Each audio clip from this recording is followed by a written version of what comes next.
আসসালামু আলাইকুম। আলহামদুলিল্লাহ। বর্ষার মৌসুমে গরুর খামারিদের সবচেয়ে কষ্টকর কাজ হলো গরুর জন্য খাবার জোগাড় করা, আর সেই কাজটি আমি এখন করতে যাচ্ছি। আমি আমাদের পুকুর পাড়ে চলে এসেছি কলা গাছ কাটতে। এই মৌসুমে অতিরিক্ত বৃষ্টিপাতের কারণে অধিকাংশ ঘাস হয়ে মারা যায় এবং ঘাসের অনেক সংকট দেখা দেয়। ঘাসের বিকল্প হিসাবে আমি কলা গাছ বিভিন্ন প্রক্রিয়া করে গরুকে খেতে দিই। আমি প্রথমে কলা গাছ থেকে কলার গাছ সংগ্রহ করলাম। তারপর কলা গাছটি একদম গোড় থেকে কেটে কলা গাছের পচা অংশগুলো বা মরা পাতাগুলো সুন্দরভাবে পরিষ্কার করে নিচ্ছি, কারণ এই পচা পাতার ভিতরে পিঁপড়ে বাসা তৈরি করে এবং বিভিন্ন জীবাণু থাকতে পারে। তারপরে আমি কলা গাছটি কাঁধে করে নিয়ে বাসার উদ্দেশ্যে রওনা দিলাম। খুব কষ্ট করে নিয়ে এসে বাসায় কলা গাছ ফেললাম। তারপরে আমার লাগবে কিছুটা খড়। খড় সংগ্রহের জন্য আমি খড়ের গাদার কাছে গিয়ে অনেকটা খড় সংগ্রহ করে নিলাম এবং আমি অনেকটা নেপিয়ার ঘাস আগে থেকে কেটে রেখেছিলাম, কারণ এখানে আমি কলা গাছের সঙ্গে নেপিয়ার ঘাস, তারপরে কলার পাতা এবং খড় মিক্স করে একটি সুন্দর খাদ্য তৈরি করব। এবার আমি কলা পাতাগুলো ছোট ছোট টুকরো করতে শুরু করলাম। কলা পাতাগুলো যতটা ছোট টুকরো করা যাবে খাবারটি মেশাতে কিন্তু ততটাই সুবিধা হবে। এই কাজগুলো কিন্তু আমি সবসময় করি না, শুধু বর্ষার মৌসুমে যখন ঘাসের অতিরিক্ত সমস্যা দেখা দেয় তখন এই কাজগুলো আমি করি।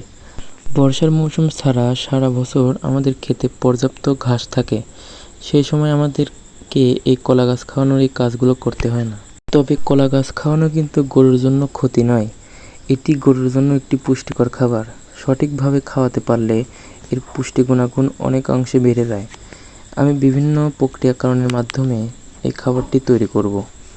আমার কলা গাছ কাটা শেষ হয়ে গেলে আমি ঘাস এবং খড়গুলো হাত যাতায় ছোটো ছোটো টুকরো করে কেটে ফেলবো, সেটা আপনারা একটু পরেই দেখতে পাবেন। কলা গাছ কাটা আমার প্রায় শেষের দিক। এই কলা গাছগুলো কাটা শেষ হয়ে গেলে নিচে যেই বড় বড় টুকরো পড়ে আছে এগুলোকে আমি কাঁচির সাহায্যে ছোট ছোট করে নেব, কারণ ছোট ছোট করতে পারলে এই খাবারটি মেশাতে অনেকটাই সুবিধা হবে। সেজন্য আমি বড় টুকরাগুলো ছোট করে নিলাম। এখন আমি ঘাস কাটতে বসে পড়েছি। নেপিয়ার ঘাসগুলো ছোট ছোট টুকরো করে আমি কাটছি। এখানে আপনারা ঘাসগুলো খুব ছোট ছোট টুকরো করার চেষ্টা করবেন। এই কাজটি মেশিনে করতে পারলে অনেকটাই ভালো হয়। যেহেতু আমার মেশিন নাই তাই এই কাজগুলো আমাকে হাতেই করতে হচ্ছে। আমার ঘাস কাটা প্রায় শেষের দিক। ঘাস কাটা শেষ হয়ে গেলে আমাকে খড় কাটতে হবে। এখন খড়গুলো নিয়ে বসে পড়লাম। ঘাস কাটা থেকে খড় কাটা একটু বেশি কষ্ট, সেজন্য আমার কষ্ট একটু বেশি হচ্ছিল এবং সময়ও বেশি লাগছিল। ঘাস এবং খড় কাটা শেষ হয়ে গেলে এই খাবারটি ভালোভাবে মেশাতে হবে, সেজন্য আমি এই খাবারটি ভালোভাবে মেশাতে লেগে পড়ছি। খাবার মেশাতে মেশাতে আপনাদেরকে বলে নেই, এখানে আছে কলা গাছ, খড়, ঘাস এবং কলার পাতা। এই খাবারটি সুন্দরভাবে মেশানো হয়ে গেলে এই খাবারটি আমি আমার গরুকে খেতে দেব। এই খাবারটি নিয়ে আমি গরুকে দেওয়ার সাথে সাথেই গরু আলহামদুলিল্লাহ খুব ভালো খেতে শুরু করছে। দেখলাম মাশাআল্লাহ গরুগুলো খুব ভালোভাবে খাবারটি খাচ্ছে। আজকের মতো এই পর্যন্তই। আসসালামু আলাইকুম ওয়া রাহমাতুল্লাহ।